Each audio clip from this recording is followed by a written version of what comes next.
Bob Holmes, Craig Marias, and Des Corkill here with me to preview Matchweek 19.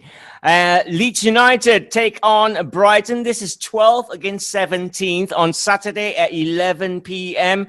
Let's start with Leeds, Bob Holmes. They've suffered back-to-back 3-0 losses now in all competitions. The FA Cup one was extra embarrassing. So, Bob Holmes, the current run that Leeds are on, I guess on paper, Brighton's a good one coming up. Yes, Brighton do look like whipping boys at the moment, don't they? Can't buy a goal, can't buy a point. And Leeds will be glad of this after their humiliation to Chorley last weekend.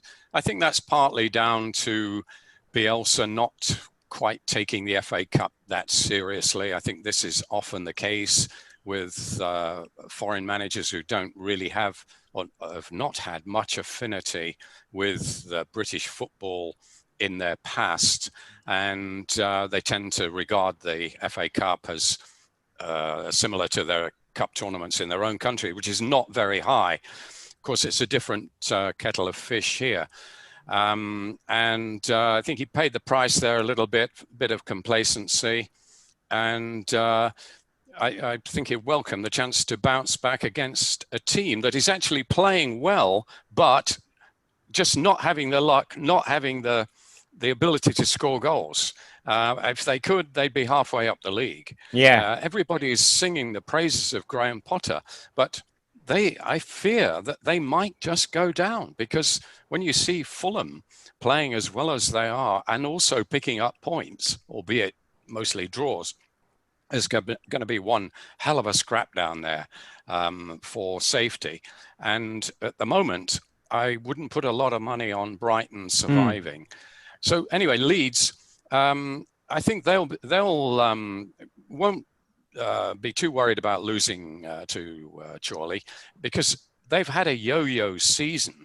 It's quite normal for them to get a hammering one week and then hand out a hammering of their own the next. So I think they'll brush it off, and that's probably the best policy. But it's difficult to see how Brighton can get anything from this game. Yeah, Craig, Bob highlighted it, the lack of goals for Brighton, but they're winless in 9 Premier League matches. When do you reckon Brighton directors start looking at the Graham Potter project and go, do you know what, maybe it's time? Yeah, it's a tough one, because I watched them against City a couple of nights ago, and they weren't bad. I thought they were lucky not to get something in the end, because obviously City are going to dominate the ball and possession and this, that, the other. Sanchez made a lot of good saves, but Brighton had their chances, and the one thing that I would say is that they just don't have a clinical enough striker. They had a lot of injuries going into the game. I think they've got even more now heading into this Leeds game. I read somewhere that they've got 9 senior players that will be out, so it doesn't help Graham Potter or his side. In terms of the Graham Potter project, I looked at it, and yes, they've got an identity, they've got a style about them, and I think that was what Graham Potter comes. But there comes a point where you look at the situation and say, all right, are we in danger of going down? And I think Bob's right. You look at the Sheffield United. I mean, I'd love to see the bounce from Sheffield United after that win against Newcastle. Yeah. And you talk about unlucky teams. I think they've been right up there being unlucky, but they just need to score more goals. And they're slowly. I wouldn't rule them out. But if you look at the bottom 3, and you got Sheffield United there struggling, and it's a bit touch and go with that one. You look at Fulham, and you look at them and you say, well, yeah, they're starting to pick up form. You look at their start of the season; it was terrible, but they've managed to get themselves organised, and they're giving teams a bit of a problem. They're tough to break down, which they weren't at the start. So there's something happening there. And you look at teams like Brighton, where it's been 3-4, great football, easy on the eye, but not effective enough to get points in the Premier League. And at the end of the day, points is the name of the game. And if he's not getting it, I do think they will look at this, because I don't think Brighton can afford to go down, in the sense that they've done so well in the last few years to maintain. they've got a good overall club plan. I think Dean Ashton's there. Dan Ashton, sorry, that they've got him in, and they've got a vision for the club to move forward. And I don't think relegation is part of that. So I think if I was Graham Potter, I'd be worried. And with 9 senior players unavailable against Leeds this weekend, it could be a bit of a problem. Yeah, and they include Danny Welbeck, Tarek Lamptey, Adam Lallana. Leeds will be missing captain Calvin Phillips, suspended after receiving 5 yellow cards. Brighton have played 2 games more than Fulham, so that is a big worry, and it puts a lot of pressure on this one. Leeds-Brighton then is Saturday at 11 p.m. Fulham, who we've been talking a lot about, take on Chelsea. It's a West London derby, 18th against 9th, Sunday 1:30 a.m. Now, Cottagers, we have been mentioning, Des Corkill, come into this in good form. Back-to-back draws. Can they go one better here? Well, they're a completely different team from the team that was there at the start of the season. Scotty Parker has carried on playing football, even when they were losing. Fulham were trying to play a progressive, to use the proper vernacular, way of football, keep it on the ground, make chances, and they're getting their due rewards. That was a really good point, hard-earned point against Tottenham. Earlier on in the year, that would have been a 3 or 4-0 thumping. Tell you what, they're looking solid. They're looking decent. What's not to like about Fulham? Yeah, indeed. A funny tweet. I got to tell you, because of the midweek match, it was Bus Parker 1, Scott Parker 1. Yeah. Actually, sorry, Ross, I'm going to touch on it quickly. Like, I know Des spoke about the match, but Spurs were actually really unlucky, and I think Fulham got away with. If Son had put that chance away, that would have been game over. But they hung in there. They hung in there, Craig, which is they wouldn't have done earlier in the season. They did, but if Son finishes that chance, which, as you mentioned, 9 times out of 10 this season, he probably would have, even if it's on his left foot. That comes off the post, and they go up literally a couple of minutes later, and they score that goal. So it's one of those, and. But fair play to Fulham for hanging in there. They did. They rode their luck, but they got there. What Craig said, in a nutshell, what's wrong with fantasy football this season? How difficult it is to manage its side. Let's quickly talk about Chelsea here, Bob. They've had a week's rest. They won 4-0, albeit against a little team. But they got the big players scoring, so... Big question mark over Frank Lampard in this one. Is he going to start Werner up front in that number 9 role? Are things going to go smoothly? Big game, huh?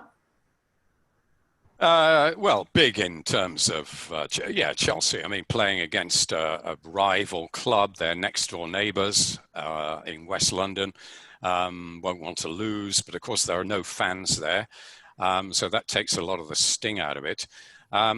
He's spoilt for choice, and I think this is the problem. I mean, somebody decided, probably Roman Abramovich, to spend this money that they'd kept back from partly their ban in the transfer window and partly their own decision in the second one.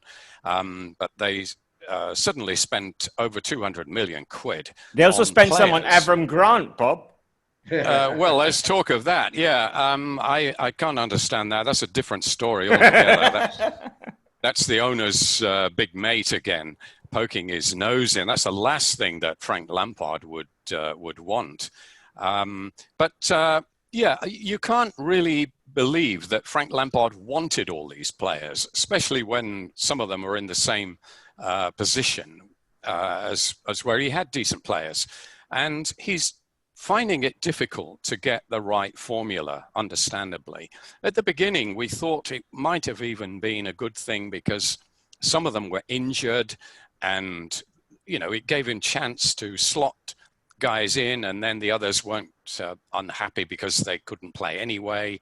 But now they've all sort of been fit and all had a turn and then managed to get injured again.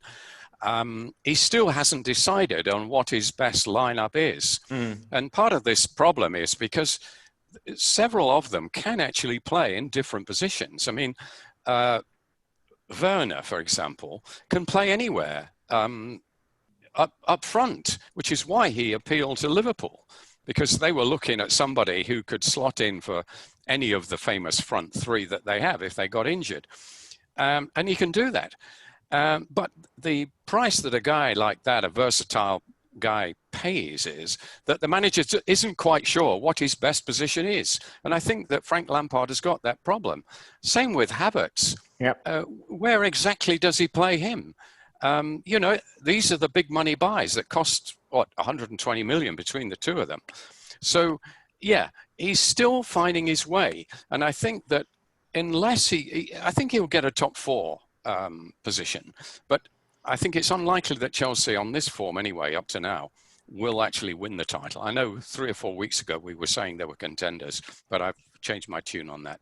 All right. Fulham 18th against Chelsea 9th. It's a Sunday 1:30 a.m. kickoff.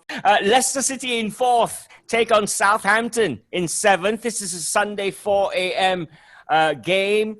The Foxes, Des Corkill, can move up to, second in the table, because the top two are playing this weekend, of course, if all goes well. And, yeah, Brendan Rodgers, credit to what he's doing there at Leicester. They're still in there. Wasn't this the 9-0 last year? When Southampton were humiliated, yeah. It was in the end of Ralph. My word, how a year can change things, how football can suddenly swings and roundabouts if you just get things right. Leicester very good. 5 defeats is probably 3 more than they would like at this stage of the season. I think avoiding defeats is very important in the early stage of the season. But they're fun to watch. They score 2 goals a game, 10 victories already. They like to play on the break, but they're good enough to actually take games to teams. Fascinating match, this one. Leicester and Southampton, two teams who will, I think, be able to, well, maybe not Southampton because their squad's small, but Leicester definitely will, I think, be able to challenge right to the end of the season into the top 4 because they have goals. It's not only Vardy, he's important, but the goals are chipping in from elsewhere. They have creativity and they don't concede stupid goals. They used to concede a lot of stupid goals, but they've tightened up a little bit at the back as well for me defensively. So they're fun to watch. They're nice. They're Leicester. They play the game in the right way. Well, James Maddison and James Vardy set out the FA Cup win over Stoke. They should feature in the game. But I was reading, Craig, the Leicester Mercury is saying that Cengiz Under is under consideration. Of course, he's a big player. I mean, if you play fantasy football or Championship Manager, at some point you might have probably signed him. But he's come on loan from Roma until the end of the season. He hasn't featured much. Yeah. But when he has, he's been good off the bench. You can see he's got something about him. He's talented. But it's just a question of where he fits in that system. I have no doubts that Leicester have a really good player on their hands. And he, if he can get himself fit, continue making impacts off the bench, he could be a big player for them in the running. I agree with Des. I don't think it's all about Vardy. I think he's integral to what Leicester do. But there is that worry if he does get that injury, and he's 34 now, 35. He's been picking up a lot of niggles this season. He's not always been fit. They just don't have a replacement for him. They got Iheanacho. He's nowhere near the same kind of player that we saw for Man City a few years back. They've just got rid of Slimani to Lyon. Yeah. So, in that striker department, they're very, very depleted. So it'll be interesting to see what they do in this transfer window. But one thing that Rodgers needs to kind of address is that situation, just because Jamie Vardy's been getting far too many niggles. And even in game weeks like this, Leicester have had a bit of a rest. But you look at it, they've got 2 games in this game week. And it could be a struggle for someone like Vardy to get through. I think he handles himself really well in terms of his age and how he's been taking himself off the pitch. But I just think that's an area where Leicester really need to strengthen, just in the event that Vardy picks up something a little bit more serious. Yeah. For Southampton, Bob, massive news is that goalkeeper Alex McCarthy is back. He's tested negative for COVID, so he's back between the sticks, and he's a big reason why Southampton have been playing so well and getting the results this season. Yeah, he is. He was under consideration for England a couple of years back. I think he might have played one game, but they've got one or two. The likes of Pope and Pickford have probably superseded him in the pecking order. But a very good, solid keeper, and they have a reasonable defence in front of him, don't they? Southampton. I mean, Ralph Hasenhüttl, we never really heard of him until he arrived on the UK shores, but he's done a heck of a good job, and he is being talked about as a possible contender for a top job all over Europe. I think if he can build on this, I mean, get Southampton into Europe, that would probably be his passport to a more glamorous job, as we don't really regard Southampton as an absolutely top club, although they have done very well. They're a very well-run club. Pochettino really took them up another level, didn't he, in his era? But they did come from the third tier, actually, before Pochettino took over, which is what a lot of people forget. 10 years ago, they were in the third tier. So that's the wonderful thing about the pyramid. You can do that. And that you wouldn't be able to if they had the Super League and it's everything's a closed shop. The chances of Southampton being amongst the top flight would be nil, I'm afraid. But very well organised team. Ward-Prowse has probably got the headlines this season with his free kicks, although his record, actually, he hasn't scored that many. This is his best season by far with these. You'd expect more, but last season I think he only scored 3 or 4 goals. When you can take a free kick almost as well as David Beckham did, you'd think you'd get more goals than that. But he's still an integral part of the team. He takes corners and everything. So very well organised team. Should be a good match. Yep, another player having his best ever season is Harvey Barnes of Leicester City. So good match in the making, this one. 4th versus 7th, Leicester City against Southampton is Sunday at 4 a.m.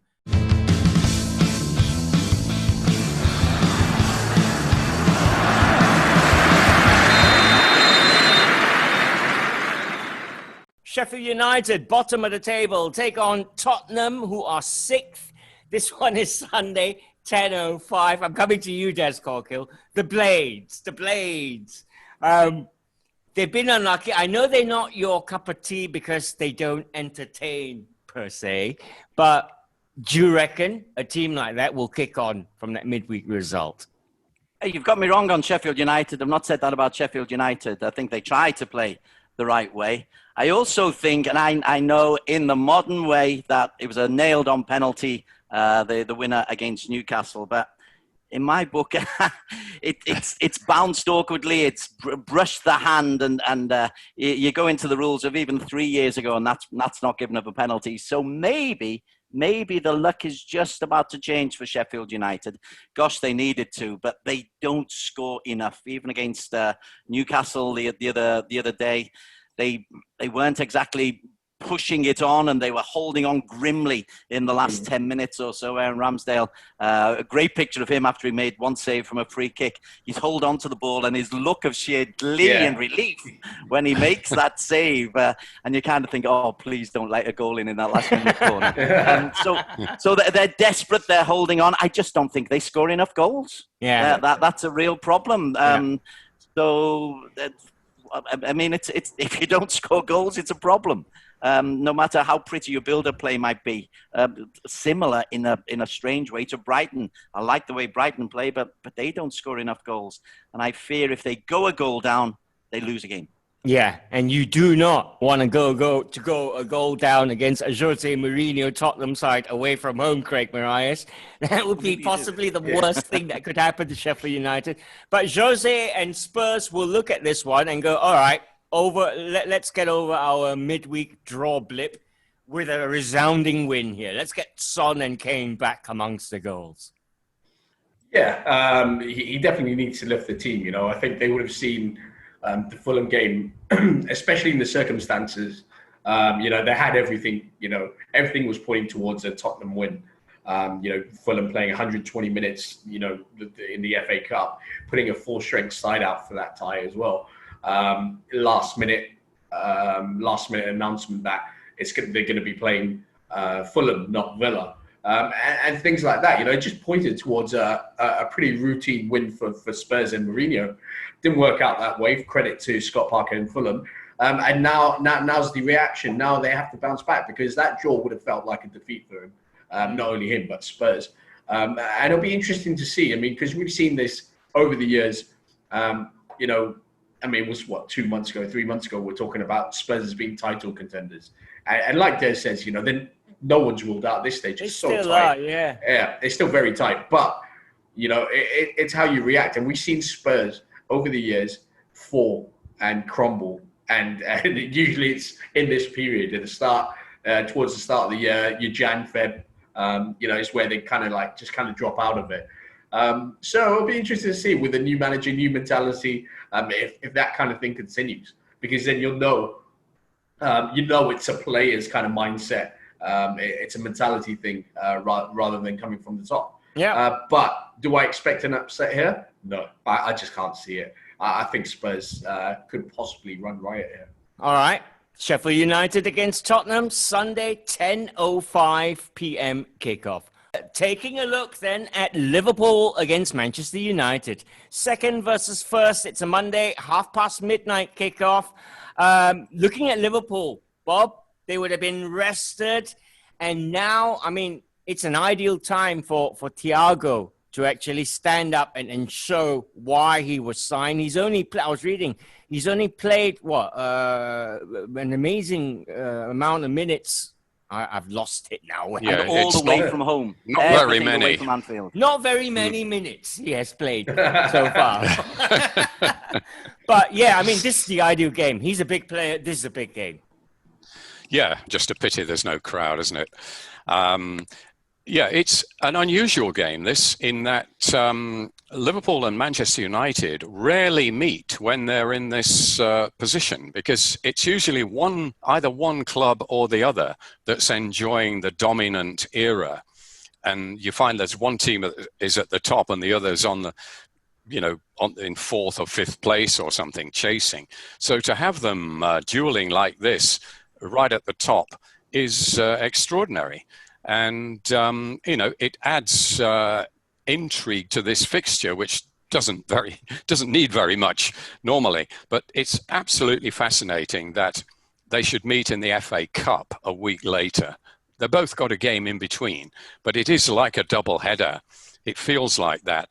And whoever loses this game, assuming there is a winner in the first one, it'll make that FA Cup game even more desperate, because they've both got the chance to ruin the other's season. If one of them wins both fixtures, then that is really a massive statement. And, it will take some recovering for the loser, should that happen. I mean, they could end up drawing both of them, but, there is that possibility. And it's a clash between form and class, I think. United are undoubtedly the form team. I mean, they're on a roll. They're having a bit of luck. Deflected goal for the winner, that sort of thing. And Liverpool are stumbling uncharacteristically and not being able to beat the likes of Fulham and Newcastle even, West Brom. So, you would say, if you follow the form horse, you would say United are favourites. But I think back a year ago to this fixture, just about a year ago at Anfield. Liverpool won 2-0, and it was the moment Liverpool fans sensed that they were going to win the title. Liverpool absolutely bossed the game. It was only 2-0. You remember there was Salah got the clincher, memorable goal. The assist was from the keeper, Alisson, raced right down the middle, a thrilling sight, put the ball in the back of the net, and Anfield exploded. But the gulf in class between the two teams that day was absolutely huge. And I don't believe it's closed. Obviously, it's closed. But I still think there is actually quite a gap. And I think Liverpool will be motivated to make a statement in this game. With Thiago presumably starting, I think they will show who is boss. All right, let's get a United perspective now from Craig Marias. Craig, it's the best away record this season. I think they're unbeaten in 14 away from home. I read a stat that since October, Manchester United have amassed 12 more points than Liverpool, which I was like, wow. Yeah. Yeah, no, it is astonishing, when you look at that and, you look at Liverpool over the last 2 to 3 years and how good they've been. I mean, they've set the standard in English football. I mean, you can talk about Pep and City, but Liverpool, I feel, have taken it to a new level. Bob talks a lot about form and this, that, the other. There's no such thing for me. I mean, Liverpool will go into this as reigning champions, as favourites. And I mean, you say this before every big game, in my opinion. There's no form. There's nothing like this. You don't consider things like that because the fixture itself should pump you up. If you're a player and you've been on a wretched run of form, and you look at that and you say, oh well, we've got if you're from a Liverpool perspective, we've got Man United next. It's enough. It's enough. I mean, the team talk should be relatively short. It's go out there and do the business kind of thing. What Bob did say as well, I can't remember the last time it's been first and second going into this fixture. I mean, it's amazing how, the ups and downs that United have been through this season. You talk about, a really bad start to the season, a thrashing in between from Spurs and, Solskjaer, if you read the press, almost losing his job, and getting eliminated from Europe. Didn't look good at him at one stage. But I mean, I've always said, Ross, and you know this, and Des will know this. It's always been Ole in for me. Trust the process, and I've always believed that he was building something. He's rebuilding the club. So for me, I never once did I say Ole out. I think Des might have hinted at that earlier on, but never once was I a fan of that. It was always Ole in. Are they title contenders? I don't think so.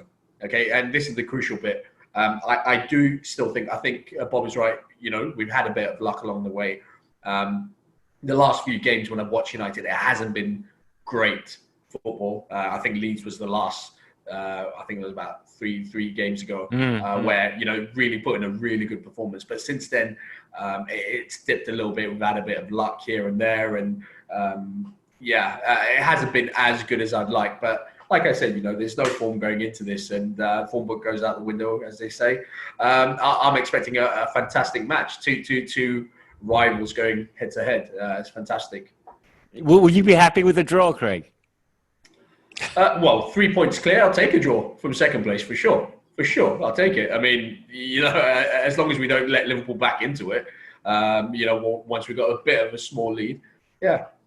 Des Corkill, Liverpool, Man United at an empty Anfield. That's a travesty, really. It is a little bit. I just need to go back at about 10-6 after United beat Burnley. My Twitter exploded as the WhatsApp was going ding, ding, ding, ding, ding. United fans, boom, boom, boom. Champions, top of the league, blah, blah, blah, blah, blah, blah, blah, blah, blah.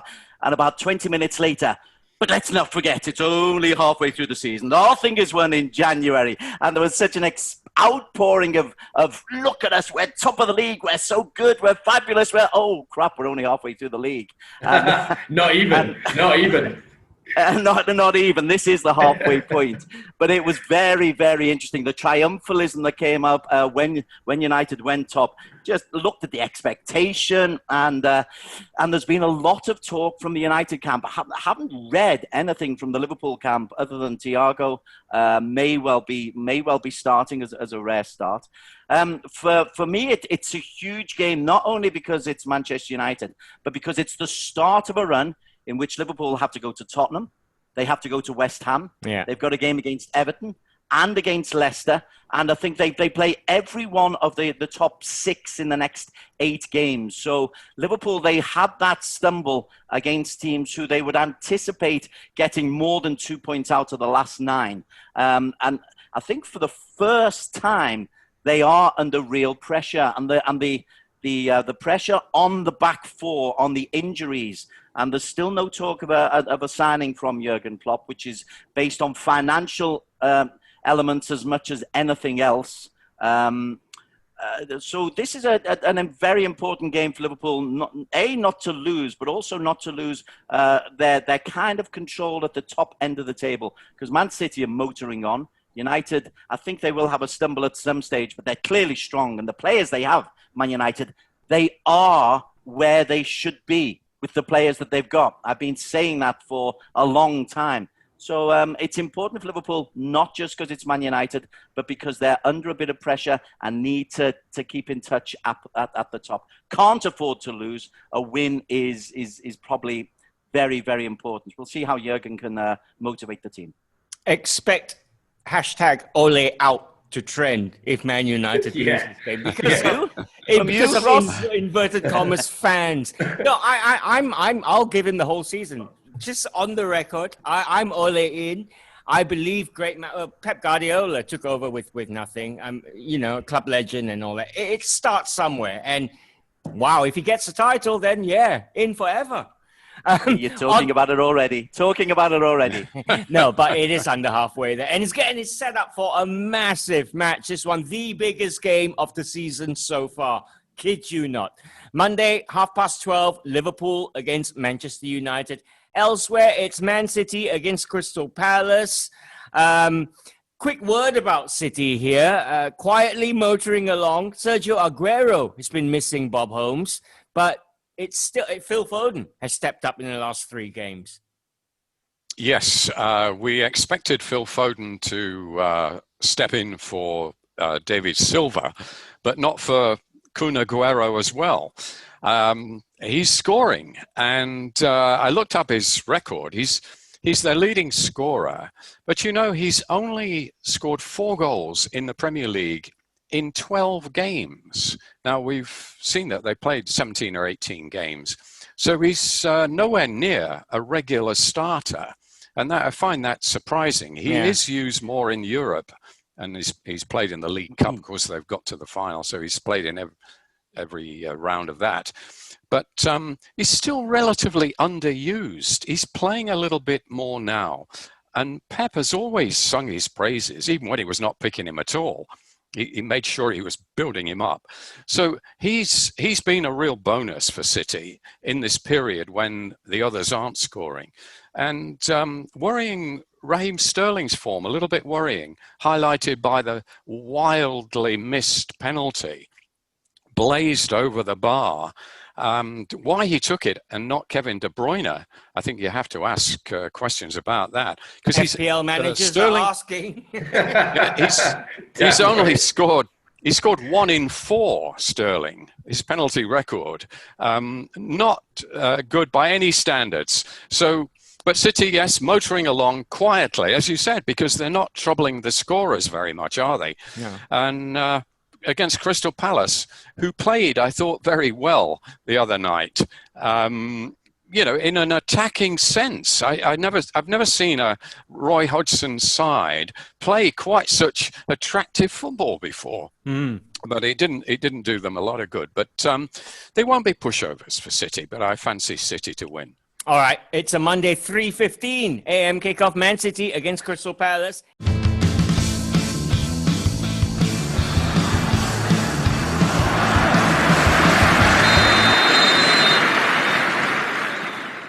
Taking a look at some of the other ties, the early kickoff on Saturday is Wolves against West Brom, 14th against 19th. Are they in trouble, Wolves, Des? Are they? I mean, they're missing their big number 9, Jimenez. Are they going to get in the relegation scrap here?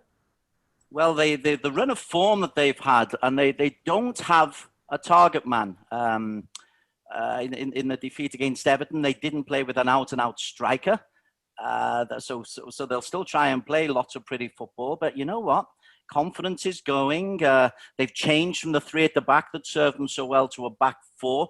And when coaches change, you sense something bigger is going on. Change can be a positive thing, or it can be a very negative thing. And I think for Wolves, who I'm a great admirer of how they play, I'm not such a great admirer of how they accumulated their players. But for Wolves, this is a difficult time because I think Craig in an earlier program alluded to the fact they've changed the business model. They've gone for younger players, and younger players generally, quoting Alan Hansen, don't win you things. and Wolves are being sucked down a little bit too close. They and Newcastle could get sucked into that bottom thing if Brighton start getting the results they deserve, and if Fulham carry on playing that progressive play. I think Wolves and Newcastle might be sucked in. They shouldn't be, but I don't see where their goals come from. That's a problem. Don't score, you've got a problem. Well, if Big Sam's going to do anything at West Brom, they've got to get a result here. It's Saturday, 8:30, that one. West Ham in 10th take on Burnley in 16th, Saturday, 11 p.m. The Hammers also motoring along nicely, quote unquote. They won in the FA Cup on Monday night under Moyes. I mean, I say give him a 6-year contract now, Craig. Well, yeah, you don't want to get into the Alan Pardew situation, do you? No, they're doing really well, much better than I anticipated. Got a bit of money now. They got rid of Sebastian Haller, who didn't quite cut it in the Premier League. He's doing fantastic with Ajax, by the way. But that means the burden is totally on Antonio, assuming they don't sign anyone. Well, they've got they are linked with quite a few strikers since that sale, so I expect West Ham to definitely splash out on a striker, especially when Mikel Antonio is not the most reliable person when it comes to fitness. So he's had his issues, but what a player he is, and he really does suit the way that David Moyes sets up this West Ham side. You know, they're really good on the break, and they've got a lot of speed. When you think about the players like Jared Bowen, you think about players like Yarmolenko, Fornals, Antonio himself got a bit of speed behind him. So they set up really well. They're solid at the back. They're a lot more solid than they were in the last couple of seasons, that's for sure. And then when they break out and counter attack, they're really good to watch. So it's suited West Ham this season, really. They are in a position where they are. And Moyes, I think a lot of West Ham fans weren't too happy when that appointment was made, bringing David Moyes back to the club. But I'd like to see their views on it now. You know, West Ham are doing fantastic bits right now. They're in a position where they didn't think that they would be. And they're not an easy team to play against. So Burnley, on the other hand, have kind of got the mojo back about them. But still, scoring goals seems to be a problem for them. Yeah. Defensively, I think they're okay.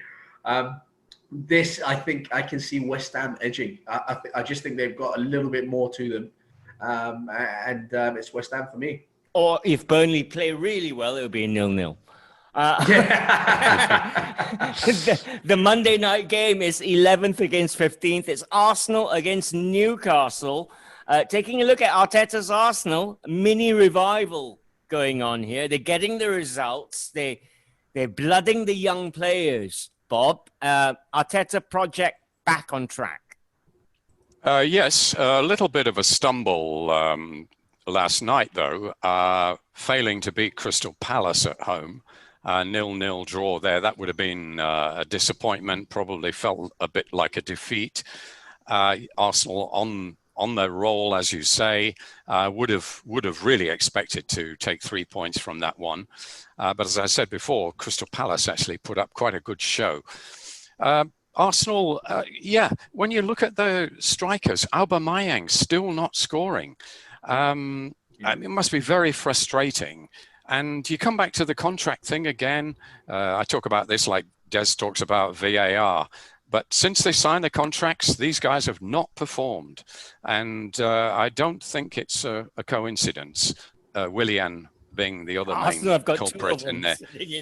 Yeah. And of course, they've still got Ozil, who was rumoured to be... rumored to be going to Turkey, but I don't believe it's been finalized. But I think get him off the books. I think he's a great player, has been a great player, but I think his presence there is, even in training, is not helpful. So I think if they can sort that out, that would be a big bonus. But yeah, I think they can live with having dropped 2 points with against Crystal Palace, because they have made some progress in the last few weeks. As you say, the youngsters are showing really coming through.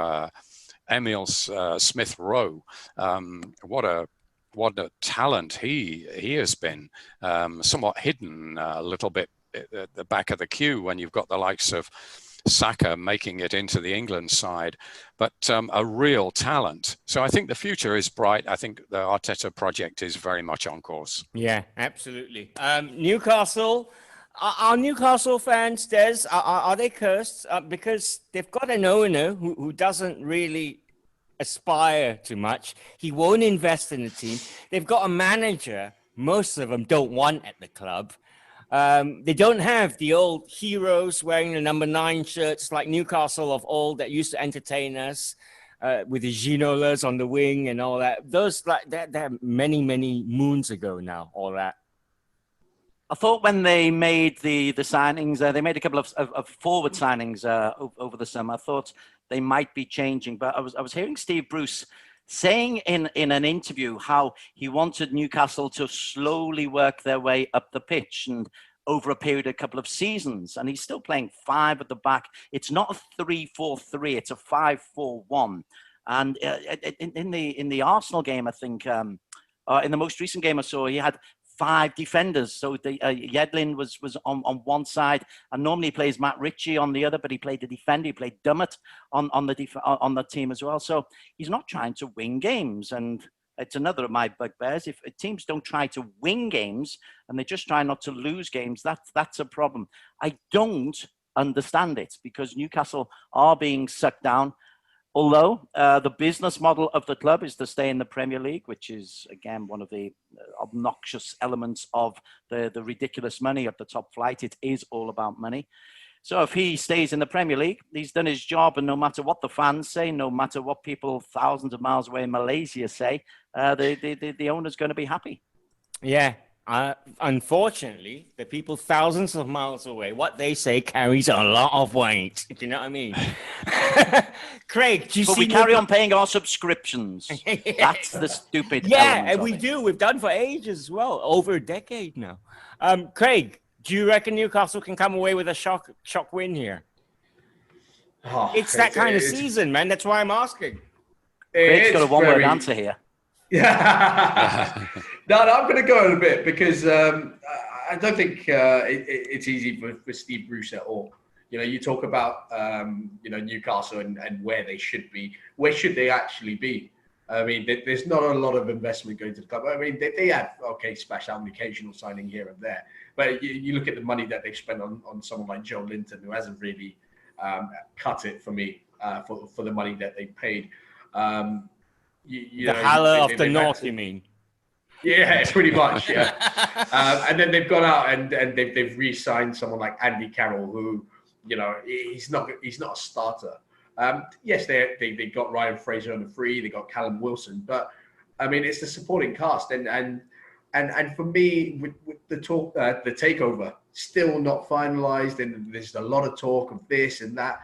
There's just so much uncertainty around the club, and it does at some point become unsettling. So, you know, when people say, yeah, Steve Bruce this, Steve Bruce that, I feel for him. I actually do. There's a part of me which, you know, sympathizes with him, because he's doing the job to the best of his ability with what he's got.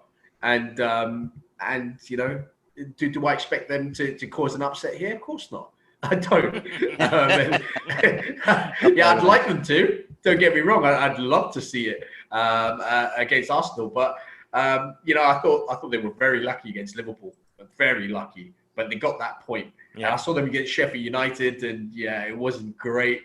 But the form that Arsenal are in, let's forget about last night's result, should be too much for Newcastle.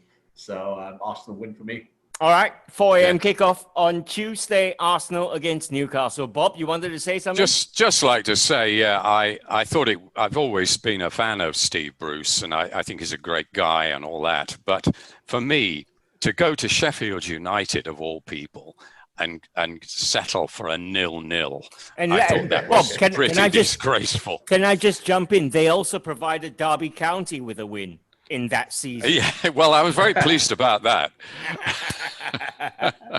All right, well, there you go. That's your football for Match Week 19. I say thanks to Craig Marias, to Des Corkill, and to Bob Holmes. We all wish you a great weekend. Bye now.